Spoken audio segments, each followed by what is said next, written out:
بنێرن تەماشەوانên هێژە divan salên dawê de yanî divan taybetî di 3 salên dawê de rewenda Kurdî li Ewropa gelekî çalak bûye bi rastî. Min bi xwe dît. Ewropa jî derbas kiriye, ew çalakî û xebata mezin gihîştiye Sovyeta berê, gihîştiye Amerîka û gihîştiye welatên Erebî. Ciwanên Kurd ji her çar perçeyên Kurdistanê di nava wê tevgerê de cih girtine. Numuneya herî dawiyê jî Newroza li Almanya li bajarê Kölnê bû. Nêzîkî 70,000 kes tê de beşdar bûn. Diaspora Kurd niha hêza herî mezin e li derveyî Kurdistanê. Niha bêhtirî 100 genç keç û kurên Kurd yên çalak ji Almanya û ji Hollanda û ji hinek welatên din yên Ewropa hatine Kurdistanê. Serok Barzanî dîtin, Serok Wezîrê Kurdistanê dîtin, sibe jî ihtimâleke mezin heye Serokê Herêma Kurdistanê bibînin. Ew ciwan li ser sosyal medya jî gelekî çalak in.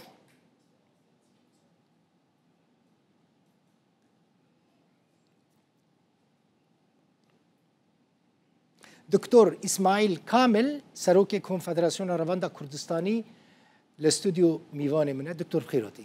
زۆر زۆر سپاس. Kêfxweş bûm te dibînim. Ez jî kêfxweşim. Spas porûta û spas bo temeşevan. Spas bû te jî min li dîmena temaşe kir û ew qas ciwan keç û kurên me yên jîhatî anîne Kurdistanê destê we sabe doktor bi rastî. زۆر سپاس. We Serok Barzanî dît min hez kir bizanibim we behsa çi kir li gel Serok Barzanî. برî her tiştî ew gencên me hineka şwan Kurdistan nedîtibû pêş.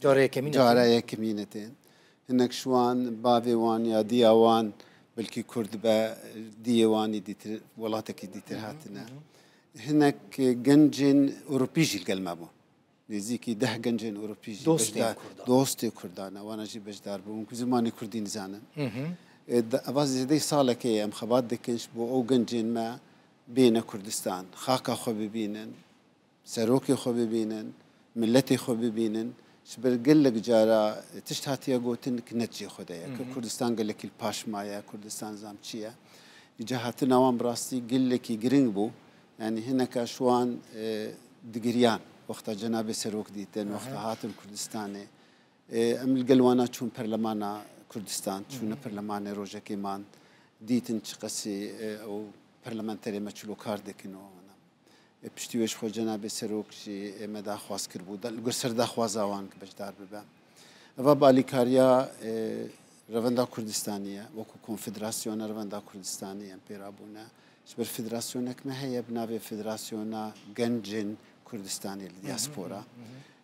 Îtir li gelek welata wana beşdarin. Bêtir welat Almanya bû, Belçîka bû, Hollanda bû, ji hemû welatê dî Ewropî teka teka jî beşdar bûbûn. Hûn ê vê projeyên vî rengî berdewam bikin dema pêş de doktor? Belê em ê vê projê her berdewam bin ser wê ji ber gelekî giring e û Konfederasyona Revenda Kurdistanî ji rojekê de li ser piştneyar û daxwaza Serok Barzanî ki ême pêwîst e em guh bidin bi gencên xwe.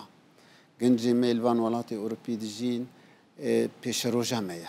Ji ber vê yekê gelekî giringin gencên me girêdanek wan bolatê wan rihebe. Ew welata jî îro ro Kurdistan ne, Herêma Kurdistanê em hêvîdarin herêmek bibe du herêm jî dîtin. Rast e.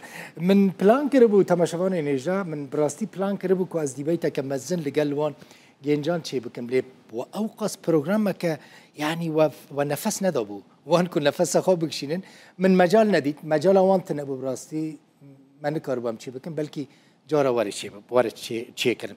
Doktor و بحث روجاوی کردستانی کرد لگل سروک برزانی. ما بحث هر چهار پرچه کردستانی کرد.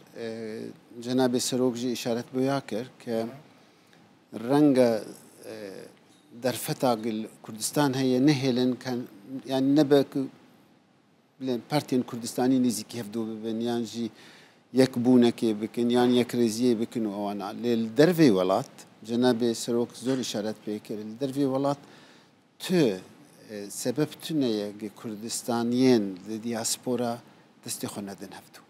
Rastî ji ber vê yekê jî te îşaret bi Newroza Kornekir ki him piştgirtî bû ji bo Rojavayê Kurdistan lê her wiha jî em bidin xuyanî kirin nabe nakokiyên لسر كردستاني سر خاكا كردستاني سر آلا كردستاني سر ما في رواي ملتي كرد نابا أو ناكو كيد ناف خلق دياسبورات هذا أو كردستانيين ما لدربي ولات جين بيوست لسر فان بابتا يكريزية بكا شبرفيه كيجي كونغري كونفدراسيوني دو هم لبرلينه سلوغاناوي بنجهين أو بو يقرتنا ما سركتنا ما باشه سروك برزاني جبور روجاوا چگوت من بهيست البحثة مظلوم عبدي فرمانداري گشتي هسده جات بله سروك برزاني إشارت بويا كرش بو بشداران قل فرمانداري گشتي مظلوم عبدي جوينك كريا هر وهاجي إشارت بويا كر هناك عشائر عربي بري مدتك وقتا قوتنا من فيرك عام دكن وهيريشي كرداتي كان جناب سروك إشارت بكر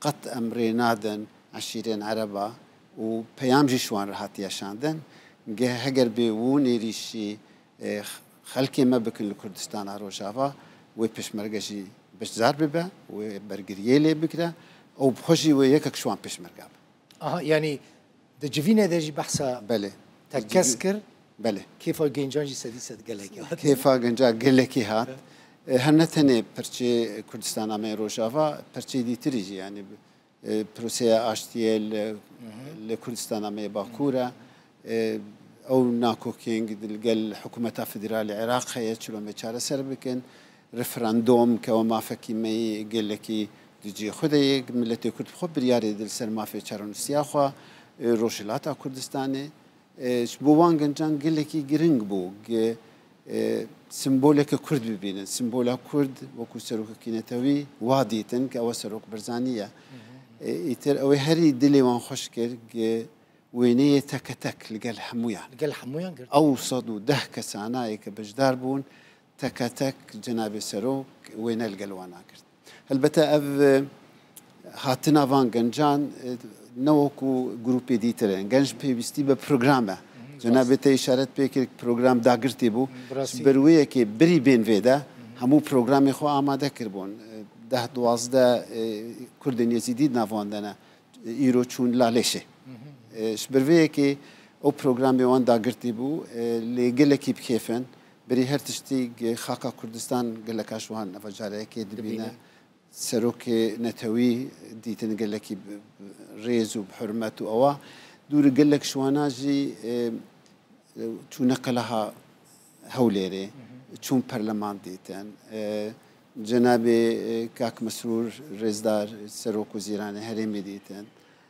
براستي افهاتن بلان دكن شيروان برزاني سروك هريما كرساني ببينه بلان دخواز هاتيا كرن يتم زانم بي آيا جيب جيدبي يا جيب جينابه لدخواز وان أوروبا أو بوج حرسي سروكتي عبينن جناب سروك ببينن وكو سيمبولا نتوي سروك وزير ببينن وسروك هرمي ببينن دكتور كيف خوش من براستي ت پیام کتیا داویج بو گنجان هبه همه بحثا گنجان بکن گنجین ما الدياسبورا کارن رولک گلکی مزن ببیننش برویه که گنجین اوی بجدار قالك شوان خندواني زانكونا قالك شوان زانكو تمام كريا خندواني ماسترو دكتورانا شبرويه كي شبوم كاربن لوبيه كي بهيس پیدا بكن لأوروبا يكريزيه ناف كردستانيان دا پیدا بكن بيوستي اما بجنجين محيا جنجين ما دو روجا مايا وكم بجن